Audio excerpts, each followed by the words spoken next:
Hello मेरे प्यारे विद्यार्थियों, मैं सत्यप्रकाश गौर क्लास 12th एनसीईआरटी मैथमेटिक्स में आप सभी का स्वागत करता हूं। कैसे हैं आप सभी। हमारा लास्ट चैप्टर चल रहा था क्लास 12th का, प्रायिकता ने प्रोबेबिलिटी कर रहे थे हम। और प्रायिकता प्रोबेबिलिटी लगाते समय हमने एक्सरसाइज 13.3 पर चल रहे थे। 13.3 में हमने पहले इंट्रोडक्शन के साथ हमने क्वेश्चन 3 लगा लिए थे एक्सरसाइज के। आज हम जो करने वाले हैं वो एक्सरसाइज के क्वेश्चन नंबर 4 से बात करने वाले हैं। तो आप प्रायिकता प्रोबेबिलिटी पढ़ी हो, आपने 13.1 पढ़ी, 13.2 पढ़ी और 13.3 के भी आप लगा रहे हो, तो आपको देखने को मिल रहा होगा कि प्रोबेबिलिटी जितनी टफ लगती है उतनी टफ है नहीं। बहुत इजी नंबर देकर जाएगी और डेफिनेटली नंबर पूछे ही जाएंगे। और क्लास के अगर आप देखे जाएँ सिलेबस के अनुसार तो मुझे ज़्यादातर चांसेस 13.3 से आने के बहुत ज़्यादा चांसेस लगते हैं, क्योंकि सबसे अगर ज़्यादा नंबर का क्वेश्चन देगा तो वो 13.3 से ही देगा, क्योंकि वेज थ्योरम और वो बाकी दो एक्सरसाइज आप 13.1 और 13.2 देखो तो 13.3 के अकॉर्डिंग वो थोड़ी सी इजी पड़ जाती हैं दोनों, है ना। तो हो सकता है कि मे भी इसमें से नंबर आए, तो इस एक्सरसाइज के प्रत्येक क्वेश्चन को बड़े आराम से अच्छी तरीके से देखा करें। मैं अक्सर कहता हूँ अगर आपको लैंग्वेज लिखने में किसी क्वेश्चन की दिक्कतें होती हैं तो आप उदाहरणों से लैंग्वेज लिखना सीखें, है ना। उदाहरण आपको हर एक को करने चाहिए बच्चों को, जिससे कि आपको क्या पड़ता है, उससे आपके लैंग्वेज लिखने की, भाषा लिखने की आदत डलती है कि हमें क्वेश्चन को रिप्रेजेंटेशन कैसे देना है ना, एक भाषा कैसे देनी है। ठीक है, तो उदाहरण के साथ साथ लगाते हुए चलें। तो आज हम क्वेश्चन नंबर 4 पर चल रहे हैं। ठीक है, चलिए क्वेश्चन नंबर 4 की बात करते हैं। तो क्वेश्चन नंबर 4 कह रहा है कि एक बहुविकल्पीय प्रश्नों का उत्तर देने में एक विद्यार्थी या तो प्रश्न का उत्तर जानता है या वह अनुमान लगाता है, यानी तुक्का लगा रहा है या जानता ही है ना। जय माता दी। मान ले कि उसके उत्तर जानने की प्रायिकता कितनी है, 3/4, यानी वो जानता है, इसकी प्रायिकता क्या है, 3/4 है। और अनुमान लगाने की प्रायिकता कितनी है, 1/4 है। तो मान लें कि छात्रों के प्रश्न के उत्तर का अनुमान लगाने पर सही उत्तर देने की प्रायिकता 1/4 है। अनुमान लगाने पर उत्तर कैसा निकले, सही निकले, उसकी प्रायिकता क्या 1/4 है। तो इस बात की क्या प्रायिकता है कि कोई छात्र प्रश्न का उत्तर जानता है, कोई छात्र, क्या प्रायिकता है कि कोई छात्र इस प्रश्न का उत्तर जानता है। ये ज्ञात है कि उसने सही उत्तर दिया है, और ये ज्ञात है कि उसने सही उत्तर दिया है। क्वेश्चन समझ में आ रहा है, क्वेश्चन क्या कह रहा है, तो समझाइए मुझे क्वेश्चन क्या कह रहा है। कौन बताएगा कि क्वेश्चन का मीन्स क्या है।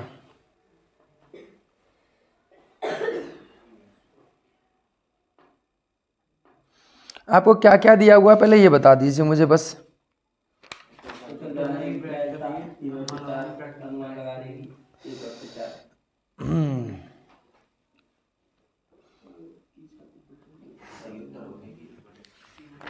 एक बटे 4 है।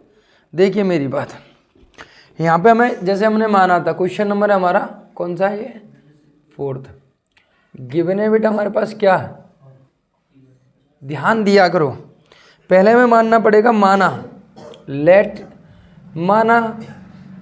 कि इवन कोई घटना है ना। इवन घटना कौन सी है, उत्तर, छात्र उत्तर, दोनों घटना यहाँ पे, छात्र उत्तर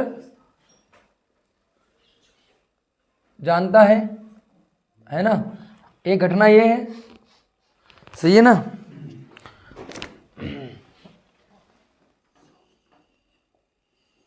सही है भैया, ठीक है। दूसरी घटना क्या है, E2, वो कैसी है, छात्र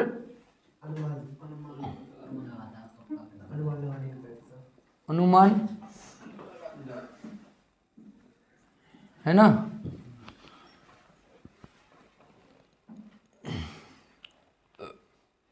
तो E1 और E2 दोनों घटना कैसी है बेटा, E1 और E2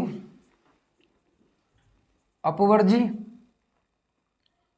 और कौन सी है बेटा, अपवर्जी, और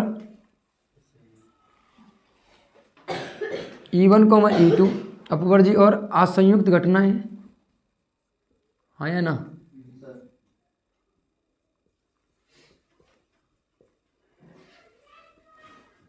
राइट, घटना है। तो इसका मतलब क्या हुआ कि ऐसी घटना है कि एक समय में एक ही घटित होगी, या तो E1 होगी या E2 घटना घटित होगी। तो दिया है उसने PE1 कितना दिया है 1/4, यानी छात्र उत्तर जानता है। इसकी प्रायिकता क्या है 3/4 है, सॉरी 1/4 नहीं 3/4 सही है। और छात्र अनुमान लगाता है इसकी घटना क्या है 1/4 है, राइट।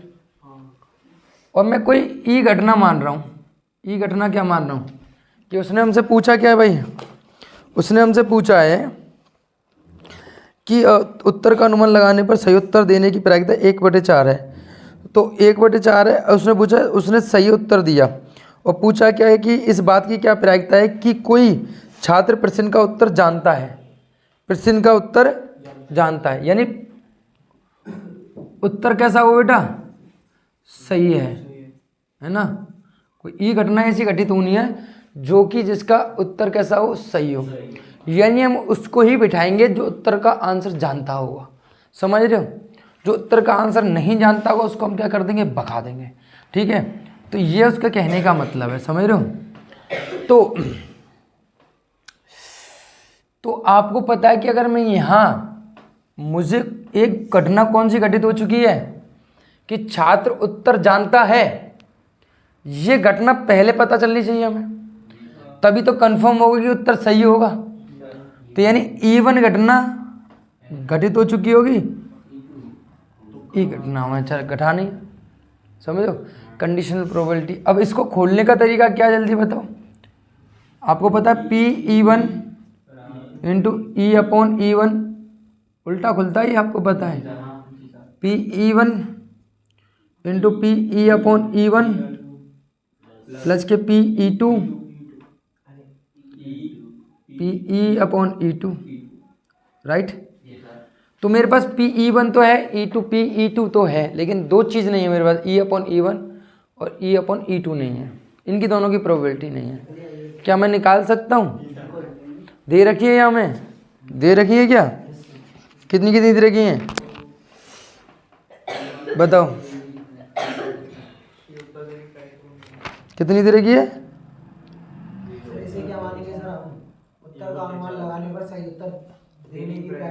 ये हमें E2 दे रखी है, अनुमान लगाने की प्रायिकता। तो PE/E2 तो 1/4 दे रखी है। और मान लें कि छात्र के प्रश्न के उत्तर का अनुमान लगाने पर सही उत्तर देने की प्रायिकता 1/4 है, यानी ये तो दे रखी है आपको। तो इस बात की क्या प्रायिकता है कि कोई छात्र प्रश्न का उत्तर जानता है, कोई छात्र प्रश्न का उत्तर जानता है। तो अगर मैं एक चीज़ देखो यहाँ पे E/E1 निकालनी है हमें, है ना, 3/4 है। देखो एक चीज़ देखो, लॉजिकली देखो, PE/E1 निकालना है हमें, है ना। तो PE इंटरसेक्शन E1 है ना, और P कितना है E1 है ना, यही तो होगा, यही तो होगा नहीं होगा। तो यानी मेरे पास E का और E कैसा है सही उत्तर का, और E1 कैसा है उत्तर, छात्र उत्तर जानता है। इन दोनों का इंटरसेक्शन कितना आएगा भाई 1/4 का, क्या पता नहीं कहाँ से, अद्भुत बच्चे, तुमने बचपन गणित के साथ नहीं कंचों के साथ बिताया बेटा, समझो। देखो मेरी बात समझो, मैं समझाना क्या चाह रहा हूँ, उत्तर सही है इसकी डिपेंड करता है कि छात्र उत्तर जानता है, यानी उत्तर सही है और उत्तर जानता है, इन दोनों में इंटरसेक्शन किसका आएगा, उत्तर जानता है, जानने वाले का सही में तो सभी हैं, जानने वाला कम है, तो इंटरसेक्शन मतलब उनका ज़्यादा आएगा। तो एक तरीके से क्या आएगा इसका 3/4 है, और ये मेरे पास कितनी है, इसकी प्रोबेबिलिटी 3/4, तो इस वजह से आंसर मेरा कितना आ जाएगा यहाँ पे 1, तो इसकी प्रोबेबिलिटी कितनी हो जाएगी 1 हो जाएगी। और मेरे पास PE/E2 ये तो मुझे दिया हुआ है 1/4 दी हुई है, ये तो घटना अनुमान लगाने की प्रायिकता उसने पहले से दी है, वो भी सही हो, ठीक है। तो 1/4 उसने पहले से दे रखी है, तो यहाँ पर हम वैल्यू रखेंगे, हम यहाँ मेरे पास सबकी वैल्यू है। अब तो मैं बादशाह, और इसकी वैल्यू कितनी है 1, 3/4 गुणा 1 कितना होगा PE2 कितना है यहाँ पे 1/4, ठीक है 3/4 और यहाँ हो जाएगा 3/4 प्लस के 4 1/16, ठीक है। तो यहाँ हो जाएगा 3/4 और यहाँ हो जाएगा कितना 16 एलसीएम लूँगा तो 4 तिया 12 और 1 13, तो यहाँ हो जाएगा 3 गुणा 16, चौथे का पहले के साथ तीसरे का दूसरे के साथ, तो 4 तिया 12/13, तो 12/13।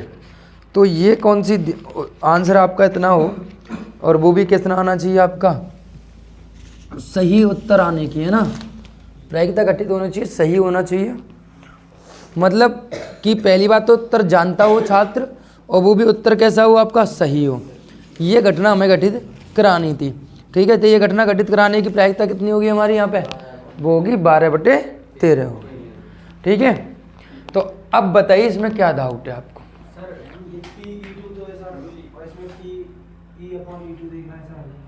हाँ तो PE2 का मतलब उसने सीधा सीधा बोला है,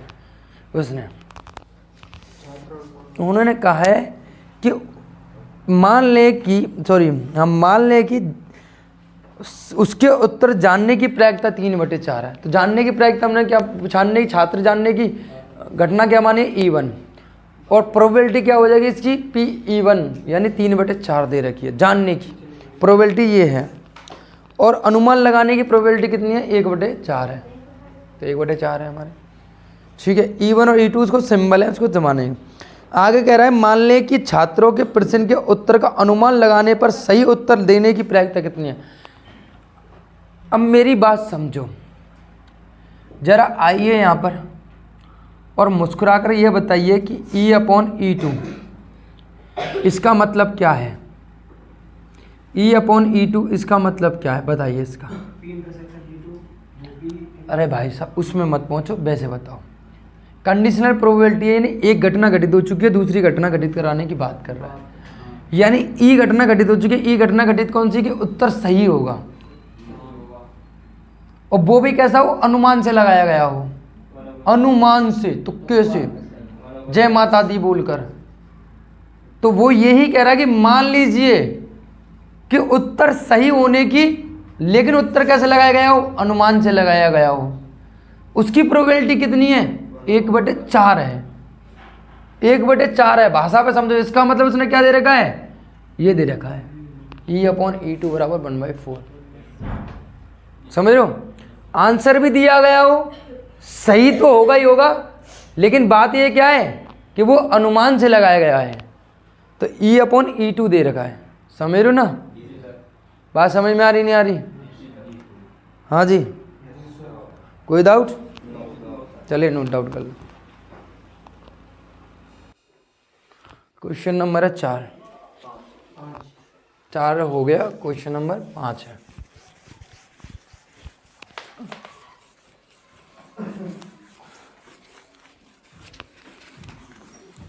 क्वेश्चन नंबर 5 देखिए भाई, वैसे सब सिमिलर से क्वेश्चन है ना, भाषा को थोड़ा सा समझना बस पढ़ रहा है, नहीं तो क्वेश्चनों में कोई ज़्यादा। अब देखो आगे क्या कह रहे हैं वो कह रहे हैं किसी विशेष रोग के सही निदान के लिए रक्त की जांच 99% असरदार है। कोई रोग है और रोग को निरीक्षण के लिए मतलब कि ये सही है या गलत है, इसके लिए उसकी जांच कितनी परसेंट 99% सही बताई गई है। जब वास्तव में रोगी उस रोग से ग्रस्त होता है किंतु 0.5% बार किसी स्वस्थ व्यक्ति की रक्त जांच कराने पर निदान गलत रिपोर्ट दे देता है, ऐसा होता है 99% तो सही है। कब, जब वो रोगी उस रोग से ग्रस्त हो तब तो सही दे देता है, लेकिन कभी कभार ऐसा होता है कि व्यक्ति स्वस्थ भी है 0.5% वो गलत भी रिपोर्ट दे देता है।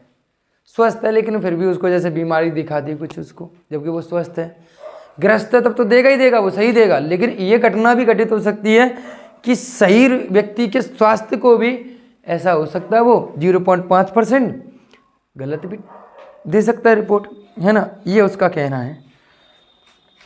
यानी व्यक्ति को रोग से ग्रस्त बतलाता है, और यानी रोगी को, मैंने वही कहा कि स्वस्थ व्यक्ति को क्या दिखा देता है, वो रोगी दिखा देता है। जब वो रोगी जब दिखाए तो कोई दिक्कत नहीं, जब स्वास्थ्य को रोगी दिखा देता है, कितनी % घटना है वो 0.5। ठीक है। यदि किसी जन समुदायों में 0.1% लोग उस रोग से ग्रस्त हैं, अब ध्यान से लो, किसी जनसंख्या जो है, कोई किसी भी कास्ट या किसी में भी आपका जो जन समुदाय है उसमें 0% पॉसिबिलिटी है कि रोग से ग्रस्त लोग हों, है ना। तो क्या प्रायिकता है कि कोई यदृश्य चुना गया है, कोई व्यक्ति मैंने यदृश्य चुना, उस व्यक्ति उस रोग से ग्रस्त हो, क्या घटना है। कोई जन समुदाय मैंने देखा, उस जन समुदाय में 0.1% लोग कैसे उस रोग से ग्रस्त हैं, जो रोग की हम जांच कर रहे हैं। जैसे मानो कोविड-19 का दौर चला, और मैं कोविड-19 के देखा, तुमने देखा भी होगा उस समय, देखा भी था कि कुछ लोग तो 99% तो हो सकता है कोविड-19 से ग्रस्त थे, लेकिन 0.5% ऐसे भी निकाले गए जो रोग से ग्रस्त नहीं थे, फिर भी उनसे बोल दिया गया कि तुम क्वारंटाइन हो जाओ, कि तुम्हें थोड़ा लक्षण है उसके। कभी कभार ऐसा भी हुआ, ठीक है। अब वहाँ से कैंप लगाया गया मान लो किसी जन समुदाय में, अब वहाँ से कोई व्यक्ति हमने चुन लिया, अब उसमें ग्रस्त कितने लोग हैं कोविड-19 से, मान लो 0.1%। लेकिन मैं कोई भी व्यक्ति उठाऊंगा, उठाकर चेक करूंगा, समझ लो।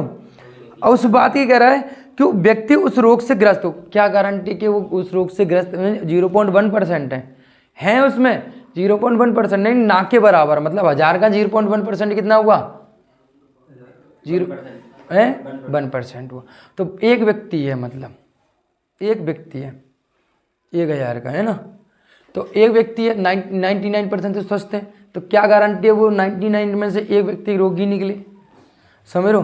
तो उस बात की वो पूछ रहा है कि व्यक्ति उस रोग से ग्रस्त होगा यदि उसके रक्त की जांच में ये बताया जाता है कि उसे ये रोग है, क्योंकि जांच में ये बताया जा रहा है कि उसे ये रोग है। तो ये सत्यता की बात बताइए, क्या पॉसिबिलिटी है कि वो व्यक्ति भी जो निकाला है, रिपोर्ट तो कह रही है, रिपोर्ट में तो है, लेकिन ये भी बताइए कि वो व्यक्ति उस रोग से ग्रस्त है या नहीं है। अब इसकी बताइए पॉसिबिलिटी क्या है, समझ रहे हो बात, समझ रहे हो।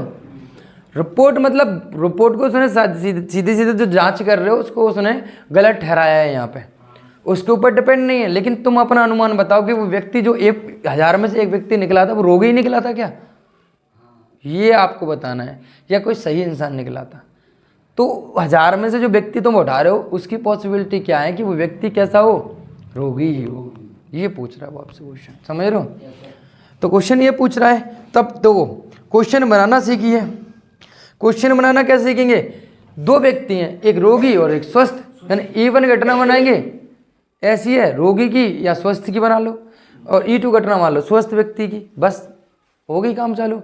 और पूछ क्या रहा है वो पूछ रहा है भैया मुझे यहाँ पे कोई मतलब व्यक्ति रोग से ग्रस्त हो, तीसरी घटना ये घटित करवा रहा है वो कि जो व्यक्ति निकले वो रोग से ग्रस्त है ना। तो क्वेश्चन नंबर 5 है यहाँ पे, माना E1 घटना E2 घटना, सही है।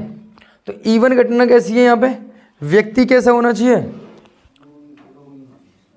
व्यक्ति रोगी है, सही है। व्यक्ति स्वस्थ है ना, सही है, मैंने ये माना स्वस्थ है। अब देखो E1 और E2 दोनों परस्पर अपवर्जी घटना है, यानी दोनों की पॉसिबिलिटी बराबर है। तो ये तो हर एक चीज में लिख ही रहे हो तुम, परस्पर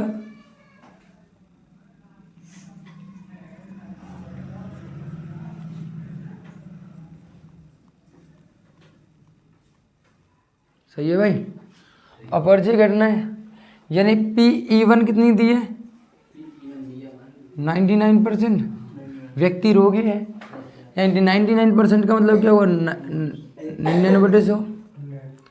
और PE2 घटना कितनी है, जो स्वस्थ है वो कितनी है मशीन गलत साबित हो रही है, लेकिन 0.5% क्या है वो सही है व्यक्ति, सही है। तो 5 0. इसका मतलब क्या हुआ 0.5/100 यानी कितना हुआ 5/1000, सही है। यही होगा नहीं होगा, कोई दिक्कत है आपको?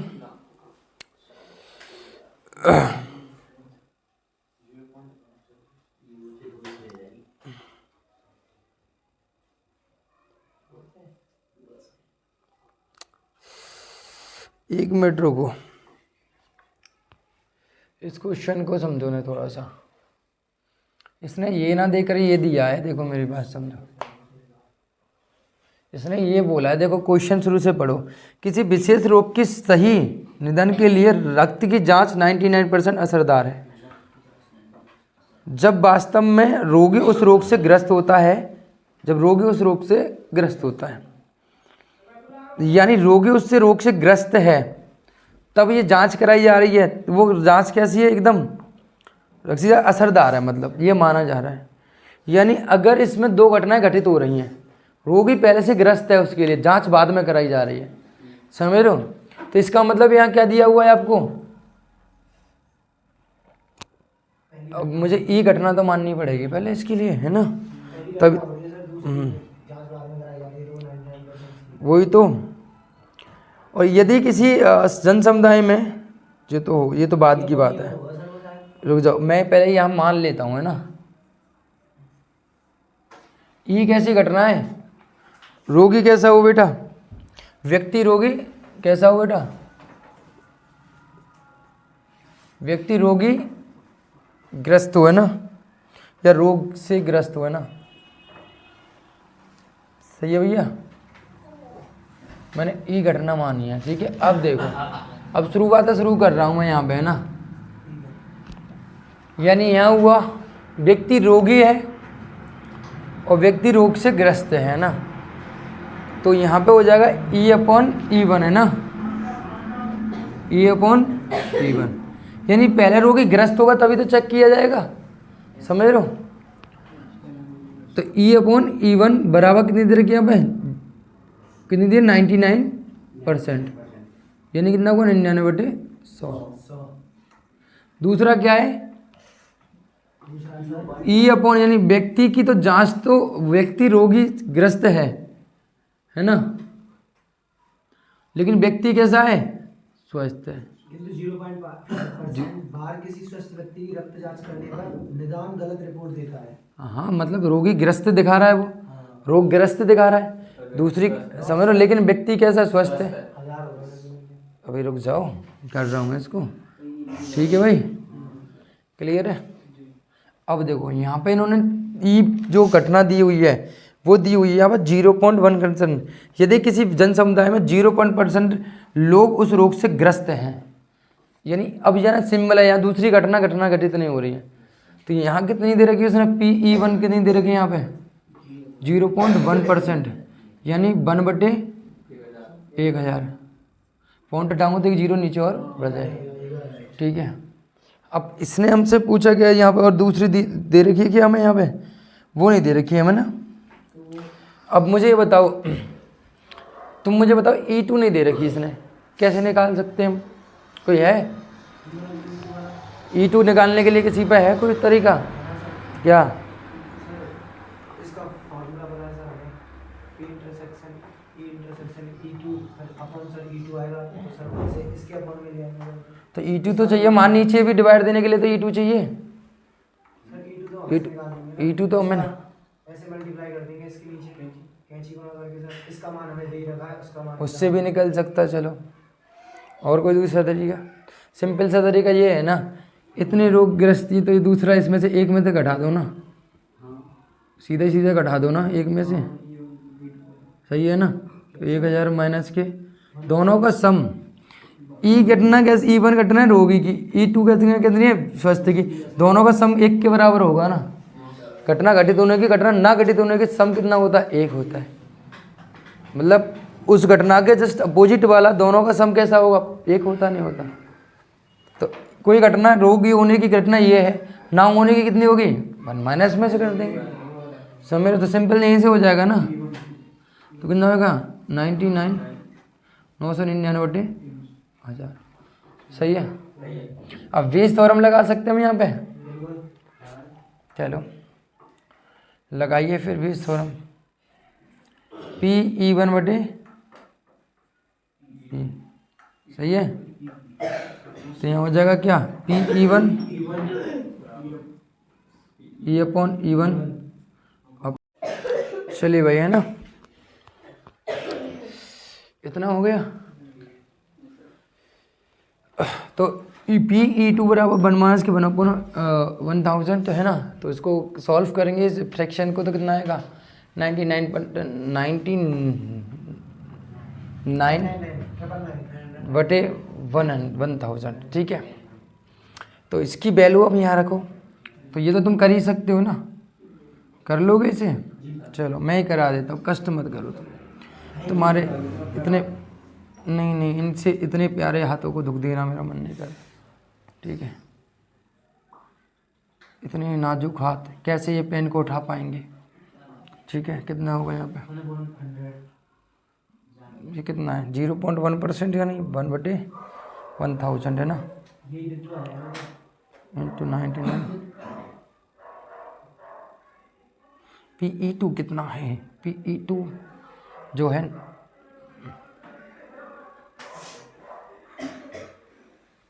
इंटू यहाँ कितना है बेटा, ओ भाई कितनी भयंकर हंसी है ये।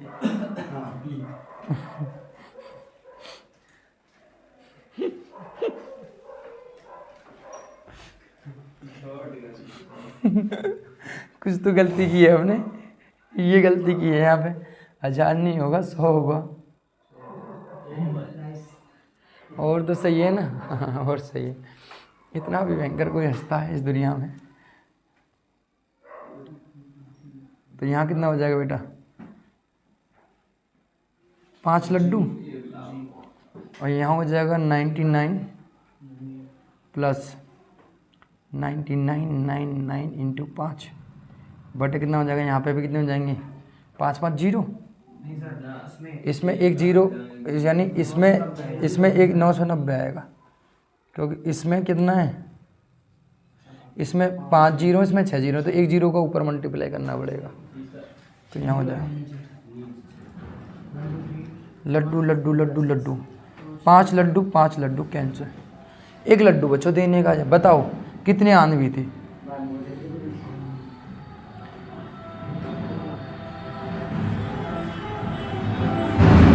दस बचेगा, 10 कहाँ जाएगा ऊपर, है ना।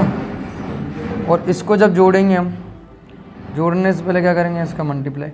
9 पंजे 45, 45 की 5 हाथ लगी 4, 9 पंजे 45 49, नहीं सॉरी 9 पंजे 45 और 4 49, सही है 4, और 9 पंजे 45 4 49, है ना, सही है। और यहाँ जोड़ेंगे कितना आ जाएगा भाई, कितना हो जाएगा यहाँ पे 5, 9 दूनी 18, हाथ से लगी 1, 9 दूनी 18 1 19, हाथ से लगी 1 और 1 5, 5 से कट रहा है वैसे ये।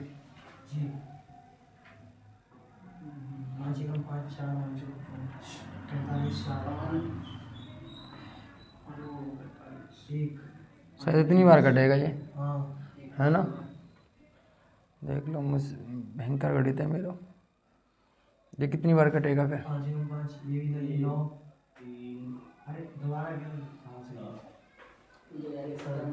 सही है।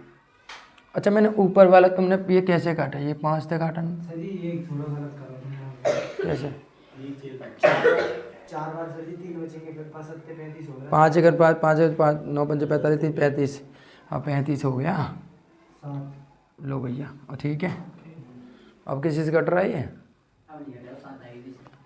तो 7 आ जाए तो कटता नहीं है, और कट गया तो अच्छा एक गलती दिखा रहा है हमारे, कहीं ना कहीं गलती हुई है, कुछ तो गलती हुई है इसमें, हमारी गलती हो चुकी है। रुको रुको, अच्छा ये जो है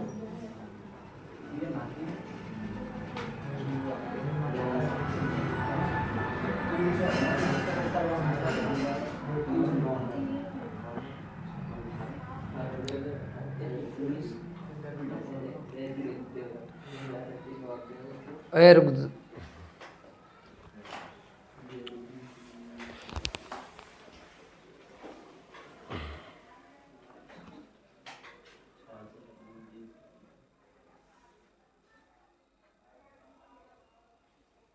तुम्हारी बुक में जी 0.1% दिया है, 0.1 दिया है, परसेंटेज है ना, ऐसे कैसे फिर गलत दे देगा ये भाई।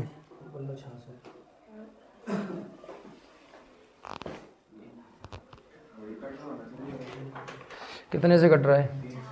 3 से। रुक जाओ, तो नाम दिया 6 बार और 6 बार 399, फिर 3 से कट रहा है 33 बटे 22 बार, कितना है? 1 बार 123 ही आ रहा है, यही आ रहा है 33। अरे भाई मैं कैलकुलेशन कर लूँगा, तुमसे पूछ क्यों रहा हूँ भाई? 1 3 मैं बताओ, मुझे कैलकुलेशन बता रहे हो तुम हैं? वही तो कह रहा हूँ, मुझे कैलकुलेशन बना रहा, मैं पूछने क्या लग गया, सब बता रहे हैं ये इससे कट जाएगा। मैं कुछ और दिख रहा था, उस बुक में ना 0.1 लिख रखा था और मैं यहाँ परसेंटेज मान के चल रहा हूँ, तो मैं उस चीज़ में कंफ्यूज हो रहा था, कैलकुलेशन करने में कंफ्यूज नहीं हो ना। मैं सोच रहा था शायद मेरा आंसर गलत आएगा फिर इस हिसाब से, क्योंकि परसेंटेज नहीं मानूंगा तो गलत आएगा ना, मेरा बहुत फ़र्क पड़े। वैसे गलत भी नहीं हो सकता क्योंकि यहाँ परसेंटेज नहीं होगी, यहाँ भी नहीं होगी, तो यहाँ मेरा कितना होगा? यहाँ मेरा आएगा 0.1/10, ये 9/10 हो जाएगा, समझ रहे हो? तो 9/10 से मेरी थोड़ी कैलकुलेशन ईजी हो जाएगी, और कुछ नहीं है, समझ रहे हो? और कुछ नहीं होगा। सही है, चलो ठीक है, समझ में आया ना? चलो नोट डाउन कर लो। देखिए क्वेश्चन है आपका ये 6ठा क्वेश्चन, ठीक है। अब इस 6ठे क्वेश्चन में क्या हुआ, अब यहाँ पर आकर आपको 3 घटनाएं घटित होने को दे रहा है वो, ठीक है। अब तो 2 घटनाओं की बात कर रही थी, लेकिन वेज थ्योरम हमने समझी थी हम कितनी भी घटनाओं के लिए यूज कर सकते हैं। वहाँ क्या हो जाएगा, थ्योरम ऑफ टोटल प्रोबेबिलिटी बढ़ती हुई चली जाएगी, बस यहाँ 2 तक थी, अब प्लस में क्या आ जाएगा, P/E/E3 हो जाएगा, है ना? हाँ ना, संपूर्ण वाला है ना, ये हो जाएगी। नहीं, नीचे बढ़ती हुई चली जाएगी, .n तक जा रही थी केवल, उससे और कोई फर्क नहीं पड़ेगा इसमें सिर्फ। तो अब वो कह रहा है 3 सिक्के दिए गए हैं, एक सिक्के के दोनों ओर चित है, यानी अब क्या हुआ, एक सिक्का है जिसके दोनों ओर क्या है, चित है। चित का मतलब हेड है। अब हेड है दोनों ओर, तो पॉसिबिलिटी कितनी होगी, प्रायिकता 100% होगी, यानी 1 होगी उसकी, सीधी सीधी बात है ना? क्लियर है? लेकिन आगे बढ़ते हैं अभी। दूसरा सिक्का अभिनत है। अभिनत मतलब जिसमें चित 75% बार प्रकट होता है, इसमें हेड कितनी बार आता है, यानी दोनों टेल और हेड आने की संभावना है ना? अभिनत है मतलब 2 हैं उसमें, तो इसमें 1 चीज है। और तीसरा सिक्का अनभिनत सिक्का है। अनभिनत मतलब कि वहाँ पे भी पॉसिबिलिटी कैसे होगी, अनभिनत मतलब कि दोनों डिफरेंट नहीं है, तीनों में से एक सिक्के को अदृश्य उछाला जाता है, अभिनत है ना। तो अब देखो तीसरा जो है सिक्का अनभिनत है, सिक्का है अनभिनत मतलब कि उससे डिफरेंट नहीं है ना, थोड़ा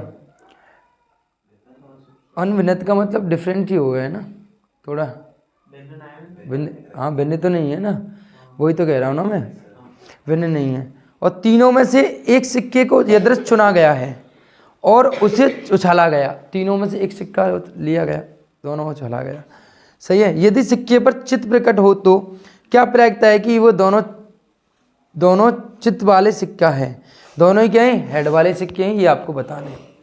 अब पहला तो मतलब ये वो घटना कौन से में घटित होगी, यानी यहाँ आपसे पूछा गया है कहीं ना कहीं, उसने जो पूछा है आपसे वो पूछा है, वही वाली घटना लगानी है आपको। तो P/E1 यही लगानी है, E1/E निकालनी है, ठीक है, निकालना तो यही है।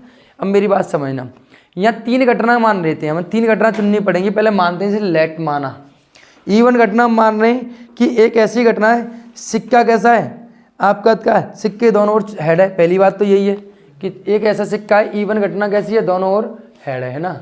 मैं आपको समझा रहा हूँ बस, है ना, यानी दोनों सिक्का हेड है। दूसरे में कैसा है, अभिनत है ना, ठीक है भाई, यानी भिन्न भिन्न। और तीसरा जो E3 मानेंगे वो कैसी घटना है आपको, अनन्वित, सही है, भिन्नत है ना, ये है, राइट, यही होगा। अब भाई देखो वो कह रहा है कि आपके जिसमें चित्त 75% बार आता है, चित्त कितनी बार आएगा, 75%, यानी एक घटना क्या होगी 3 बार रिपीट हो सकती है, 3 में से एक आएगी, यानी 75% का कितना हुआ, 75% का हुआ 1/3 ही तो होगा, 75% का 1/3 होगा। यानी अगर सिक्का तीनों में से कोई तीनों में से एक चक्का उछाला जा रहा है, ठीक है, मेरी बात सुनो, 75 यानी 3/4 होगी, राइट, सुनो, है ना। अब मेरी बात समझना है यहाँ पे। अब इसने क्या कहला है कि कोई एक सिक्का उसमें से उछाला जा रहा है, तो यहाँ पे देखो अब एक सिक्का उछालेंगे, लेकिन पहले इसमें से 3 सिक्के जो हैं उनकी पॉसिबिलिटी कितनी होगी कि एक PE1 PE2 और PE3, इनकी संभावना बराबर ही है तीनों की, क्योंकि तीनों में सिक्का कोई भी उछाला जा रहा है, ठीक है, पॉसिबिलिटी इतनी है। तो ये कितनी होगी बताओ। अब उसके उछलने कितने, एक तो माइनस के 3/4, सॉरी 3/4, 75% के 1/3 तो हो गया 75% है, 1/4।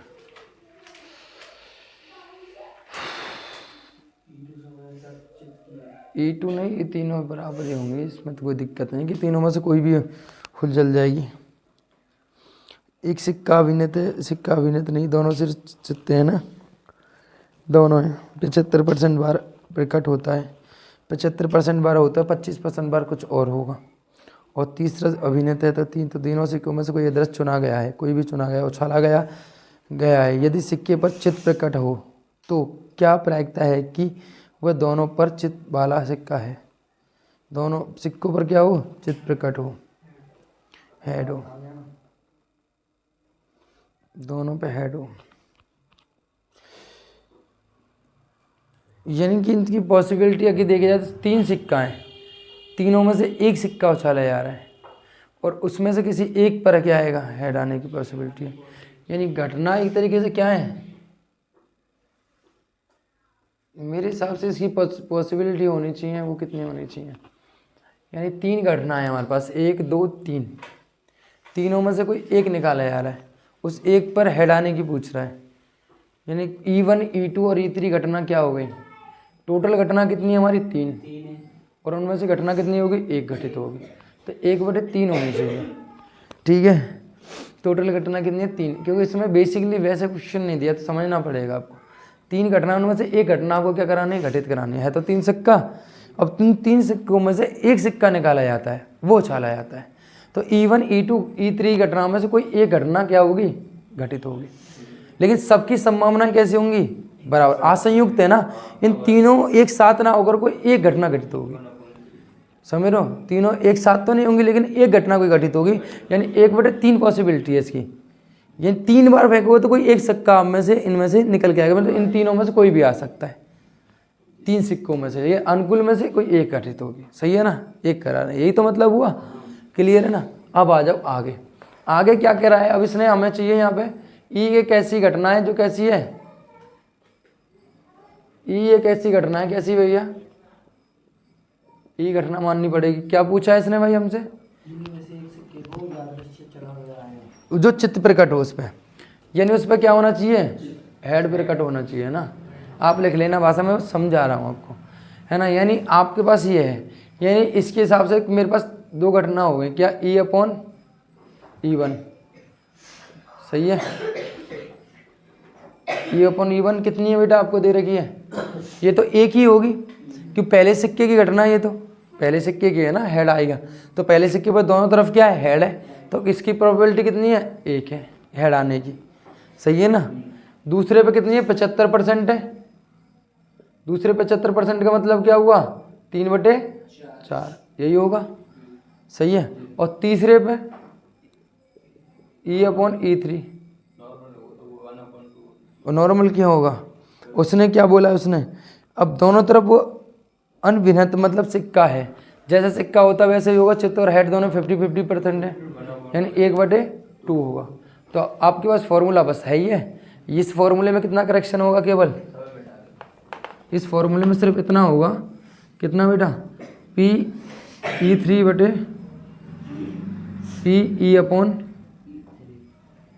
और तो सब सिमिलर है, सही है ना।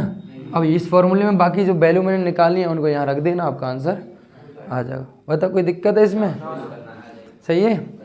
तो क्वेश्चन है थोड़े से मैं आपको करने के लिए दे रहा हूँ हेल्प के साथ, क्योंकि एक्सरसाइज थोड़े लंबा जाएगी, क्योंकि हर एक क्वेश्चन ऐसा ही थोड़ा समय लेगा समझने में, है ना। अब अगर हमें ख़त्म कराना हो तो हम भाल आपको 2-2 मिनट में कराएं, क्वेश्चनों को ख़त्म कराएं, बस टीपते रहना, सॉल्यूशन बुकों में लिख लेना, उससे कोई फ़ायदा नहीं। लेकिन पेपर में कैसे पकड़ोगे, इसलिए थोड़ा सा आराम से समझ के चलो चीज़ों को, है ना, बेहतर तरीके से। चलिए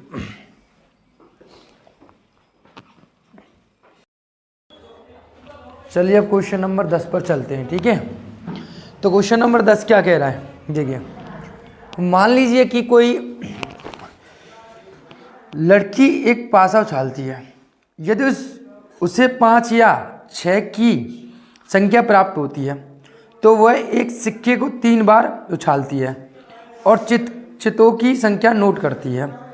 यदि उसे 1, 2, 3 या 4 की संख्या प्राप्त होती है तो वह एक सिक्के को 1 बार उछालती है और ये नोट करती है कि उस पर चित या पट प्राप्त हुआ है।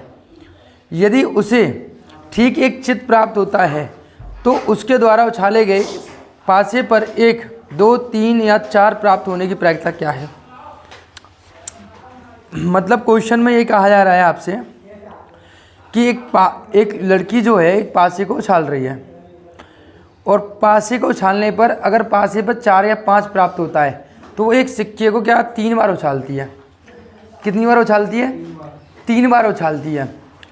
अगर और उस पर केवल और केवल वो हेड नोट करती है कि हेड कितनी बार आया है, लेकिन 5 और 6 के अलावा 1, 2, 3 या 4 आता है तो वो क्या करती है, सिक्के को 1 बार उछालती है। सिर्फ कितनी बार उछालती है, 1 बार, और उस पर ये नोट करती है कि मतलब हेड और टेल में दोनों में से जो भी आया उसको वो नोट कर लेती है। यदि उसे ठीक एक हेड प्राप्त होता है तो उसके द्वारा उछाले गए पासे पर 1, 2, 3 या 4 प्राप्त होने की प्रायिकता क्या है, ये पूछा है उससे, है ना। तो यहाँ 2 घटनाएं बनेंगी, आपको पता है। मैं आपको रिपीट करता हूँ फिर दोबारा से क्वेश्चन को, और विस्तार से क्वेश्चन को समझो, ठीक है। क्वेश्चन क्या कह रहा है कि एक लड़की है, ठीक है भाई, एक लड़की है जो क्या कर रही है भाई, एक पासे को, मतलब एक लड़की के पास एक पासा है और एक सिक्का है ना। और ये लड़की जो है, ये लड़की है, ये बहुत बड़ी जुआरी है ना, बहुत लंबे लंबे भाई साहब गेम खेलती है पूरे, ठीक है। अब इसके पास एक पासा है जिस पर अंक आपको पता है 1, 2, 3, 4 या 5 या 6 होता है, और इसके बाद एक कॉइन है जिसके पास हेड और टेल की बात होती है, हेड होगा या टेल होगा, ठीक है, इन दोनों में से होता है। अब लड़की जो है एक पासे को जब फेंकती है तो अगर पासे पे 1 ना होकर, 2 ना होकर, 3 ना होकर, 4 ना होकर, केवल 4 और 5 होते हैं, पासे को फेंका 4 और 5 से होता है, तो ये इस सिक्के को उछालती है, वो भी कितनी बार, 3 बार, 3 बार उछालती है। और इस पर केवल और केवल किसको नोट करती है, हेड को नोट करती है कि हेड कितनी बार आया है 3 बार उछालने पर। अगर ये कंडीशन, ये फर्स्ट कंडीशन थी, फर्स्ट, अगर ये कंडीशन नहीं होती है, 1, 2, 3 या 4 में से कुछ और आता है, तो वो इस सिक्के को कितनी बार उछालती है, केवल 1 बार उछालती है, और इस पे हेड या टेल दोनों में से जो भी आता है वो नोट कर लेती है, ठीक है। अब इनका क्वेश्चन क्या है कि ये बताइए कि इस लड़की को पास से फेंकने के बाद यानी 1 2 3 4, पहली बात तो इस पे हेड आने की प्रायिकता क्या है, हेड की पूछा है, लेकिन पासे पे क्या आया हो 1 2 3 4 घटना घटित हुई हो, तब हेड आने की प्रायिकता पूछी आपसे। ये कह रहे हैं ना कि ठीक है चित्त प्राप्त होता है ना, यदि उसे ठीक एक चित्त प्राप्त होता है यानी एक हेड प्राप्त होता है, उसके द्वारा उछाला गया पासा 1 2 3 या 4 प्राप्त होने की प्रायिकता क्या है, यानी हेड कब प्राप्त हुआ हो, जब 1 2 3 4 यानी 5 और 6 ना आया हो, इनमें से कोई नंबर आया हो, तब हेड आने की प्रायिकता आपको बतानी है कि क्या है। हेड तो आया हो लेकिन आया कब हो, सेकंड कंडीशन पे प्राप्त हुआ हो, ये पूछा गया है आपसे। बात समझ में आ रही है, लॉजिक समझ में आ रहा है पूरा। चलो भाई सही है। अब इस क्वेश्चन को हमें यहाँ करना है, तो 2 घटनाएं बनेंगी यहाँ पे, है ना।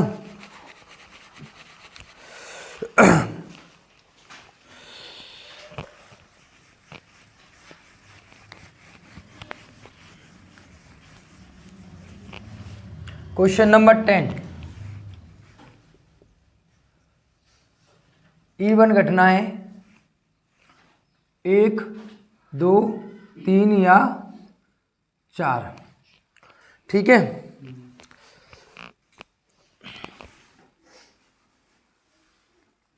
पासे पर प्राप्त होता है ना, कोई ऐसी घटना मानी हमने, है ना। और E2 घटना हमने कैसी मानी बेटा, 5 या 6 पासे पर प्राप्त होता है ना, ठीक है भाई। कोई दिक्कत है यहाँ तक, कोई दिक्कत नहीं है। E1 और E2 दोनों कैसी हैं, E1 और E2 दोनों ही अपवर्ती घटना है,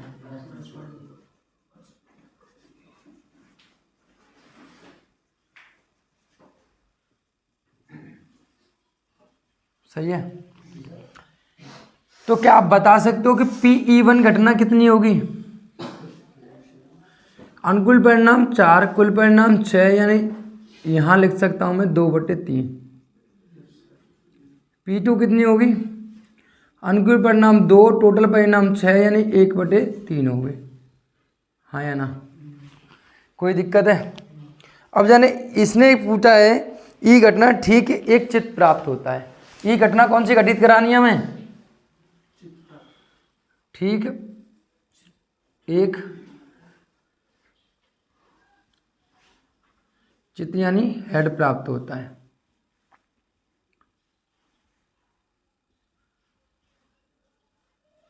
सही है भाई, कोई दिक्कत है।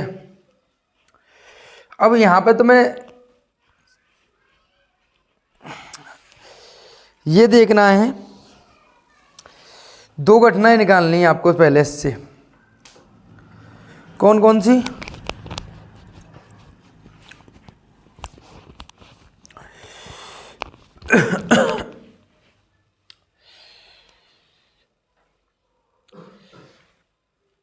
PE/E1 और PE/E2, बताओ क्या होंगे ये, क्वेश्चन को ध्यान से पढ़ो और बताओ।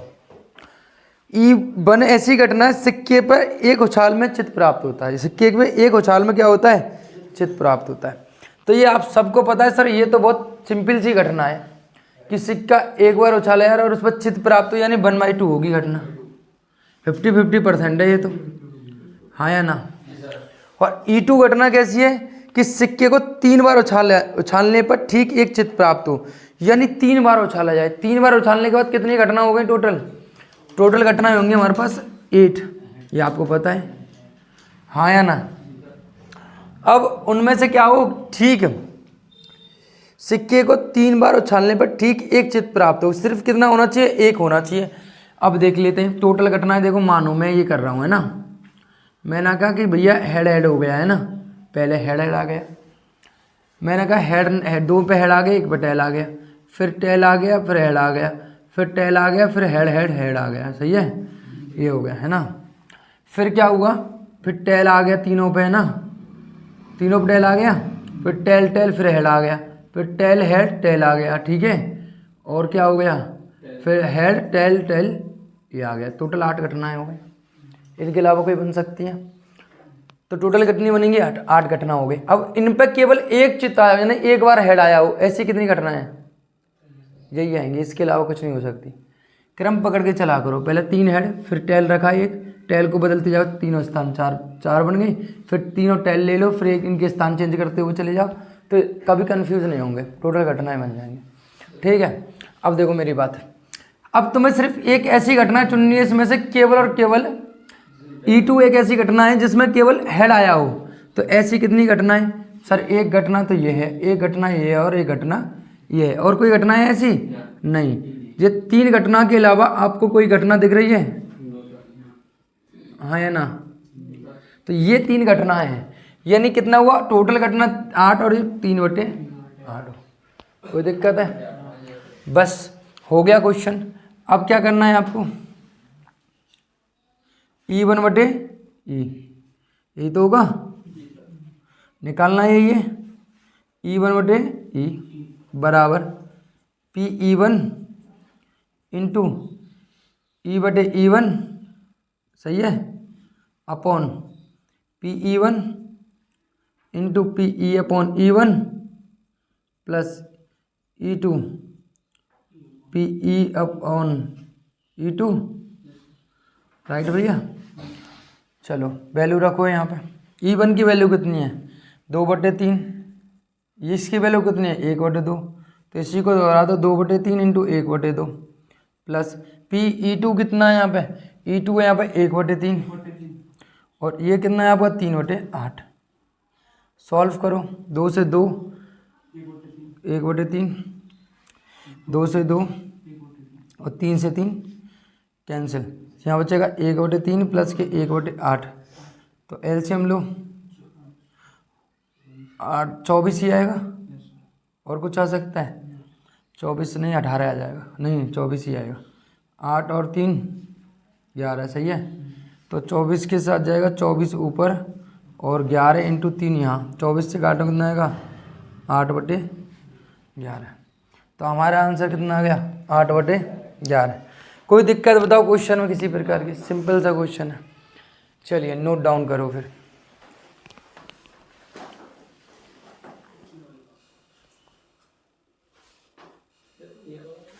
क्वेश्चन नंबर भाई 11 देखिए, पढ़िए भाई, क्वेश्चन नंबर 11 है, बहुत धांसू क्वेश्चन है। एक व्यवसायिक निर्माता के पास A-B मशीन ऑपरेटर है। प्रथम ऑपरेटर A 1% खराब सामग्री उत्पादित करता है तथा ऑपरेटर B और C क्रम से 5% और 7% खराब सामग्री उत्पादित करता है। ABC 3 मशीन है किसी एक के पास, है ना, और वो तीनों ही सामग्री बनाती हैं, उन तीनों मशीनों से ही सामग्री प्राप्त होती है। शर्त ये है कि ये मशीन जो ऑपरेटर है, मतलब ये मशीन का जो ऑपरेट करता है वो कितने % करता है, 1% खराब सामग्री का उत्पादन करता है। बी जो है 5% और सी जो है 7%। समझ रहे हो बात समझ में आ रही है, ठीक है। आगे पढ़ो। अब कह रहे हैं कि कार्य ए का कुल समय का 50% लगता है, बी कुल समय का 30% लगता है, सी कुल समय का 20% लगाता है, ठीक है। तो यदि एक खराब सामग्री उत्पादित है तो ए द्वारा उत्पादित किए जाने की प्रायिकता बताइए। यानी 3 है यहाँ पे सबसे पहले हम घटना मानेंगे 3। लॉजिक समय का क्वेश्चन समझ में आ रहा होगा। E1 घटना है तो ए मशीन द्वारा उत्पादित खराब सामग्री है, E2 घटना है तो बी मशीन द्वारा, और E3 जो है सी मशीन द्वारा उत्पादित करना है। समझ रहे हो, ध्यान देना ये क्या हो रहा है, समझ रहे हो। E1 घटना हमने क्या मानी है, E2 घटना हमने क्या मानी है, और E3 घटना हमने क्या मानी है, ध्यान से समझा करो इसको। कहीं बच्चे क्या गलती करेंगे कि सर PE1 बराबर कितना दे रखा है 1% दे रखा है और हमारा काम हो गया 1/100, यानी आपने गलत मान लिया।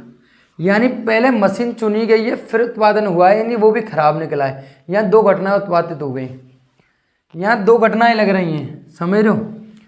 यहाँ पर 2 घटनाएं लग रही हैं। पहले मशीन चुनी गई और मशीन से फिर उत्पादन निकाला गया, तब जाकर वो खराब या अच्छे की पता चली हमें। तो यहाँ 2 घटनाएं हुई। यहाँ हम दोनों घटना लेके चलते हैं। E1 E2 E3 वो मशीन से उत्पादित घटना है कि किस मशीन से हुई है, A1 से हुई है, B1 से हुई है, या सॉरी A से हुई है, B से हुई है, C से हुई है, किस से हुई है, समझ लो। और वो भी कैसी है, खराब। और अब इसने हमसे यहाँ पूछा जो है वो पूछा है हमें।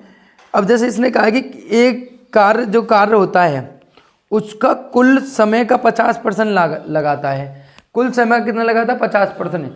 यानी मशीन जो है P1 की जो प्रोबेबिलिटी है, क्षमता है कार्य करने की, वो कितनी है, 50% है। समझ रहे हो, यहाँ 50%, तो 50% का मतलब क्या हुआ, 50/100। यानी यहाँ P1 दिया हुआ है तो 1/2 है इसकी कार्य क्षमता। इसकी कार्य क्षमता मतलब समझ में आ रहा है, जो PE1 दी हुई है केवल, समझ रहे हो। PE2 की यहाँ की मतलब दूसरी मशीन की कार्य क्षमता कितनी है भाई, वो कितनी है, 30%। लॉजिकली क्वेश्चन को पकड़ना सीख लो, नहीं तो क्वेश्चन आते हुए भी गलत करे आओगे कि सर हम करें कैसे, समझें कैसे। यहाँ 3/10 है। ऐसे P3 की कार्य क्षमता कितनी है भाई साहब, 20%, यानी 1/5। सही है, यही है। अब देखो यहाँ पर अब कर सकते हो, किससे निकली भाई मशीन, कौन सी चुनी है आपने, E1। अब मैंने यहाँ एक घटना माननी है।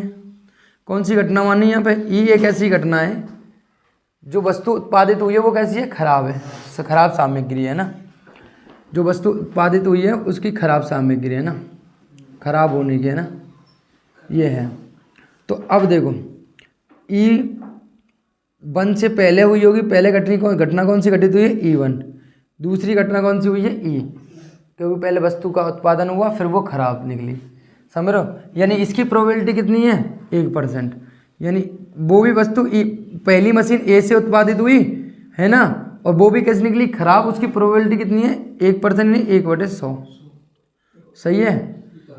प्रोबेबिलिटी दूसरी मशीन से हुई और वस्तु कैसे निकली, खराब। इसकी संभावना कितनी, 5, यानी 5/100, यानी 1/20। सही है।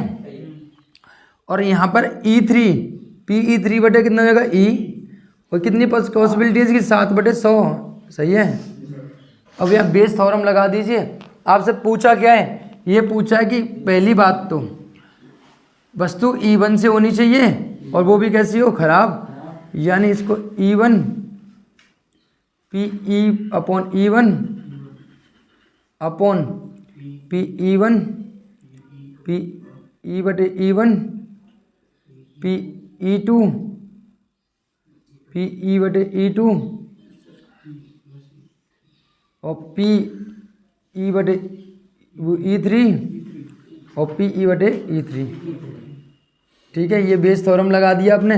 अब यहाँ पे वैल्यूओं को रख देना और अपनी कैलकुलेशन फाइंड आउट कर लेना। ठीक है, ठीक है, नोट डाउन करो फटाफट। इसमें ये मैंने उल्टा लिख दिया है ना, क्योंकि ये ना E/E1 होगा, है ना। ठीक है, और यहाँ पे E/E2 होगा। यानी यहाँ पर ये घटना पहले घटित, जो घटना घटित हो चुकी होती है वो नीचे आती है, समझ लो। कंडीशनल प्रोबेबिलिटी याद आ रही होगी आपको, समझ रहे हो। अब ठीक है, क्वेश्चन नंबर देखो अगला भाई।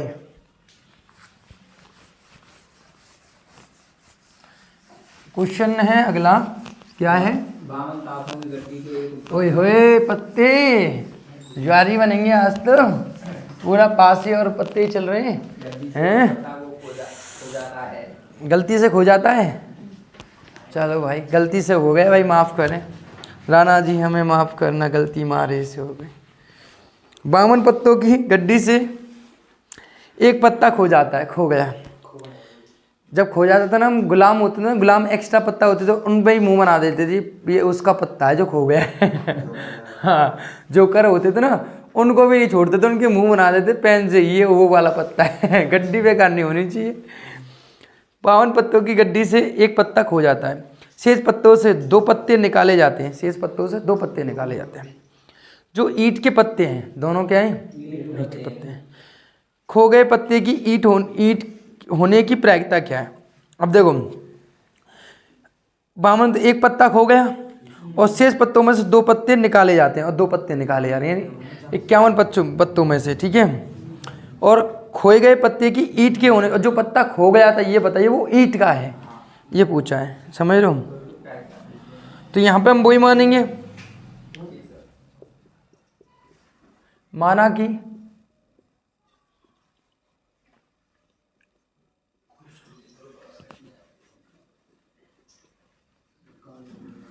खोया पत्ता कितने का बेटा, ईंट का है ना। दूसरी घटना क्या है बेटा, दूसरी घटना यह होगी खोया हुआ पत्ता ईंट का नहीं है, क्योंकि इसने यहाँ घटना एक ही घटित करवा रहा है या नहीं है, नहीं है, 2 ही तो होंगी भाई। ये ईंट का नहीं है तो दूसरी घटना ऐसी होगी ईंट का नहीं है, समझ रहे हो। क्या खो गया भाई तुम्हारा, कुछ गलत लिख दिया क्या मैंने।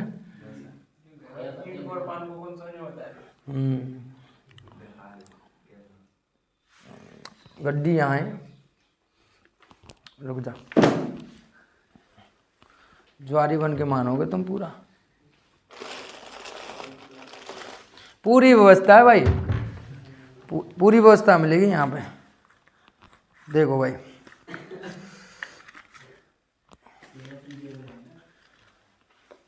ये है बेगम, पहले देख लो, समझ रहे हो। और ये बेगम किसकी है, ईंट की।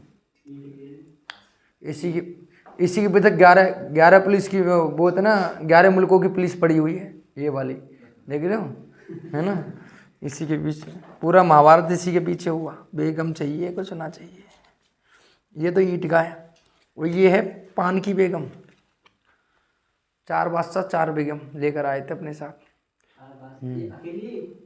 सबकी एक एक है ना, पूरा परिवार है, 4 परिवार हैं इसमें, समझ रहे हो।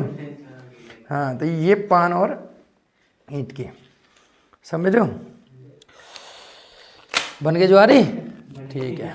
अब चलो, अब आगे क्या बोला है इसने, ठीक है। तो दोनों ही परस्पर अपवर्जी घटनाएं असंयुक्त घटनाएं, यानी कोई भी घटित हो सकती है। तो बताओ P(E1) की घटित होने की संभावना क्या है। सबको पता है सर, क्या है, ईंट का पत्ता हो, यानी ईंट के पत्ते कितने होते हैं, 13, टोटल कितने हैं 52, यानी 1/4 है। और अब बताओ इसके ना E2 कैसी घटना है, ना घटित होने की, यानी 1 में से घटा दो, 1/4 कितना होगी, 3/4। सिंपल सी बात है। यह दूसरा भी तरीका है, कौन सा तरीका है, जब इसके घटने, और दूसरा कोई तरीका है इसको निकालने का 3/4 को, दिमाग लगाओ।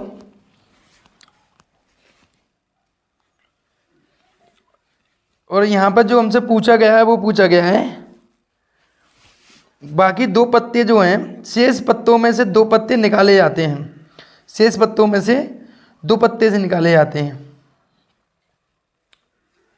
क्योंकि अब देखो इतने कन्फ्यूजन में पड़ जाते हैं, इतने हैवी दिमाग है तुम्हारे, ए नालायक को गधे हो।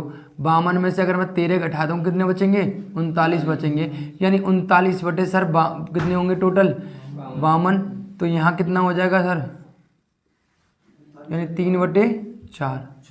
इतना सोच रहे हो उसमें, क्योंकि ईंट के पत्थर ने फेंक दो, ईंट के ना होंगे तो ईंट के निकलेंगे ही ना, निकलेंगे कोई और, तो 3/4 आ गई, सिंपल सी बात है। जब होंगे ही ना तो निकलेंगे कहाँ से, समझ रहे हो। तो दोनों तरीके हैं अपने, ठीक है। अब इसके हिसाब से ये घटना है, बाकी जो पत्ते हैं, ठीक है, में से 2 पत्ते हैं ना, ईंट के पूछ रहे हैं ना, हाँ ईंट के होने की प्रायिकता है ना।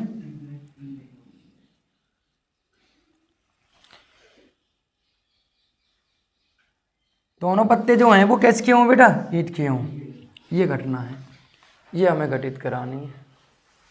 तो पत्ते निकले हों वो भी ईंट के हों। अब बताओ, अब मामला फंसेगा, पेचीदा हो गया। यहाँ घटना चाहिए हमें कौन कौन सी, PE/E1, बताओ क्या होगी, बताओ, अब बताओ भाई, अब मामला फंसेगा।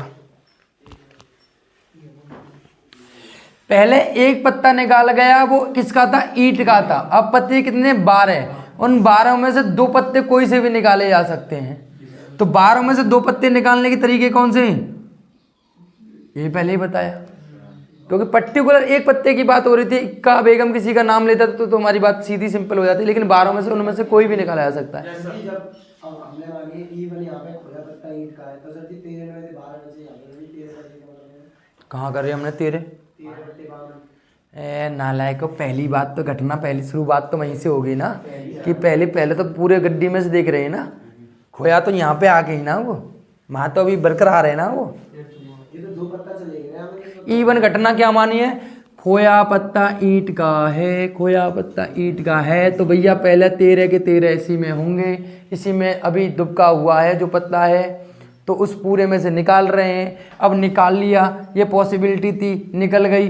अब यहाँ घटना घटित हो रही है कौन सी, कि ई एक ऐसी घटना है जो बाकी पत्तों में से 2 पत्ते निकले, वो भी ईंट का निकले, लेकिन एक पत्ता पहले खो चुका है। E1 घटना घटित हो चुकी है, E1 घटना घटित हो चुकी है, यानी 12/C2 लिखा है हमने। यहाँ करेंगे ना हम, समझ रहे हो। और 51 में से कोई 2 पत्ते निकालने, तो 51 में से कोई 2 पत्ते निकालने की घटना क्या होगी, ये होगी, राइट। अब इसको खोलना आता है आपको बड़े प्यार से, तो बताओ 12 फैक्टोरियल बटे 2 फैक्टोरियल और 12 माइनस के क्रम से संचय तो तुम्हारे रग रग में भरो पड़ो है ना, वो अलग बात है, आज तक समझ में नहीं आया, पर रग में पूरा भरा पड़ा है सर, क्योंकि जोड़े तो खूब बनाए सर हमने लाइफ में, बन ना पाए वो अलग बात है, समझ लो। हाँ कोई कोई बन भी गया, लो भाई बताओ।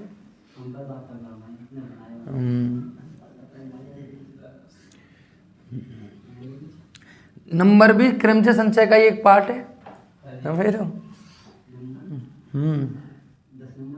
हाँ बिल्कुल।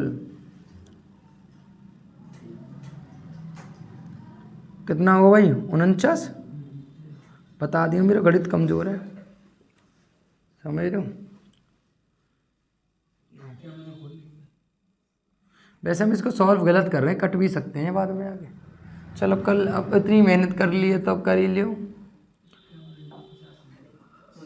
अब थोड़ो से का एहसान ले जाको। 49 कैंसिल, तो बचेगा कितना, 12/11, 51/50। अभी इसको इतना ही छोड़ो, इस बेचारे को लावारिस छोड़ो। दूसरी घटना घटित करवाओ, E/E2, ये क्या होगी बताओ। E2 एक ऐसी घटना है जिसमें पत्ता किसका ना होगा, ईंट का नहीं होगा। तो अब बताओ, तो अभी बताया आपको ईंट का ना होगा तो किसी और का होगा वो है। अब ये दोनों घटनाओं में से कोई एक घटना घटित होगी, दिमाग पर जोर देना। इन दोनों घटनाओं में से ये तो ईंट के निकलने की है, लेकिन पत्ते वही है, क्या मन के क्या मन, ये नहीं होगी तो ये होगी, और ये नहीं होगी तो ये होगी, इनमें से कोई एक होगी।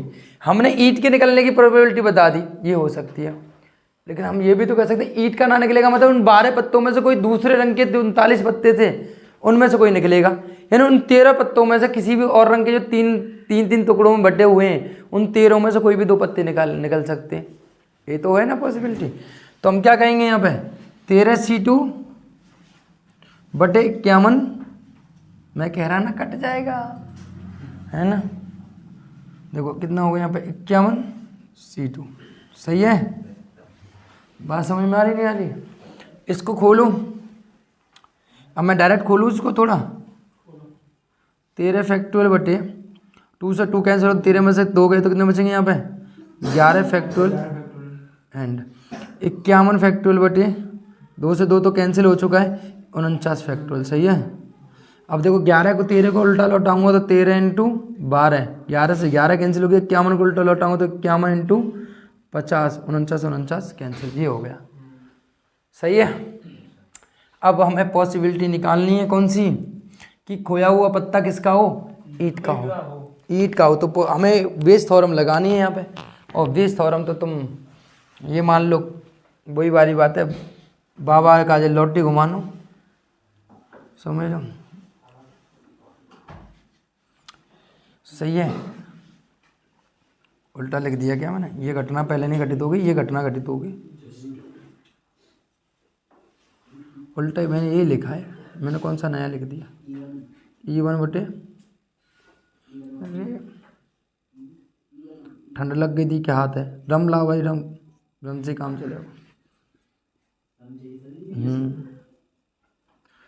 रम मिटाती है गम, लोगों की तो प्रॉपर्टी चलेगी रम में, गम ना मिटेगा, वो वाला डायलॉग ना सुनो, हमारी ठंड ना आएगी याद है। तुम्हें पता है सेकंड नंबर पर टैक्स आता है धूम्रपान का, सबसे ज़्यादा सरकार को, बताओ सेकंड नंबर पे।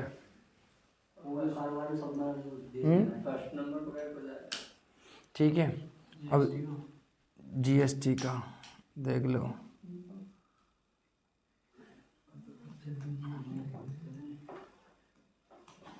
दो 2023-24 के बजट में सेकंड नंबर का टैक्स था शराब का और इनका। बताओ, यूं ना बताओ, रोक लगाती सरकार, कैसे रोक लगा दे बताओ। और कैलकुलेशन तो तुम कर ही लोगे अब इसे, है ना।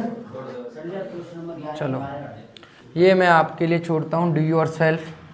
मेरे प्यारे विद्यार्थियों, तुम एकलव्य अर्जुन से भी ऊपर हो, तुम, मुझे पता है तुम कैलकुलेशन तुमसे नहीं होगी तो कहीं ना कहीं से टीपी लोगे, ठीक है।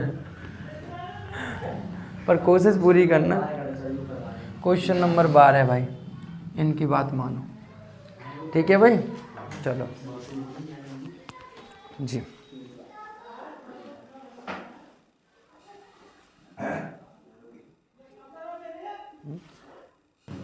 चलिए भाई, ये क्वेश्चन जो है ना हो गया।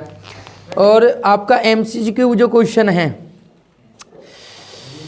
वो तो आप खुद ही कर सकते हो, नहीं तो, है ना, कर लोगे या नहीं कर लोगे। तो कर लोगे तो 14 में कोई करते ही, चलो मैं तुम्हारे साथ करता हूँ, 13 में तो तुम कर लोगे। तुमने कह तो बड़ा आसान प्यार से दिया कि सर हम कर लेंगे, तो आप बताओगे हमें, ठीक है। 13 में MCQ को हम आपके साथ करेंगे।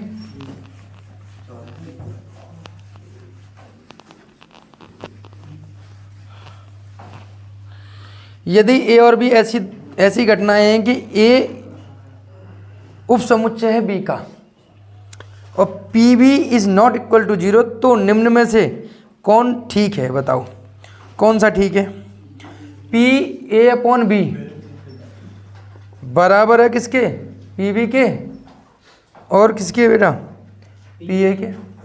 बताओ PA/B बराबर है किसके बेटा,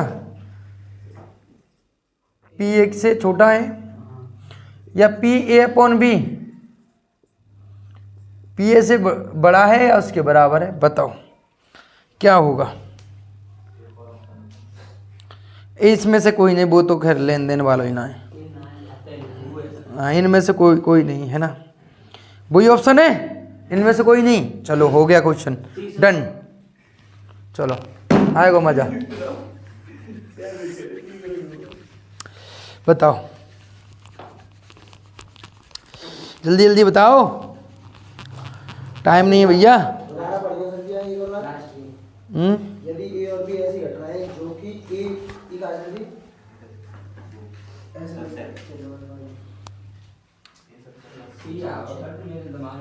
ए ध्यान से समझो, ए जो है उप समुच्चय B का, लॉजिक चाहिए, आंसर लॉजिक में चाहिए।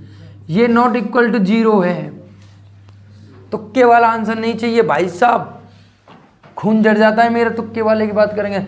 ए गधाओ, पहले सिंपल सी बात है, पहले चलो यहाँ पर ये पढ़ा है हमने, तुम कोई दरियावार स्कूल में ना पढ़ के आ रहे जो तुम्हें चीजें भी ना आ रही, समझ रहे, ये है। अब ए उपसमुच्चय है, ए उपसमुच्चय है बी का, ए उपसमुच्चय बी का, यानी ए के ऐसे एलिमेंट होंगे जो बी में मिल रहे होंगे, यानी बी अधिक समुच्चय है, तो इंटरसेक्शन में कौन आएगा? पी ए आएगा भाई साहब, पी ए।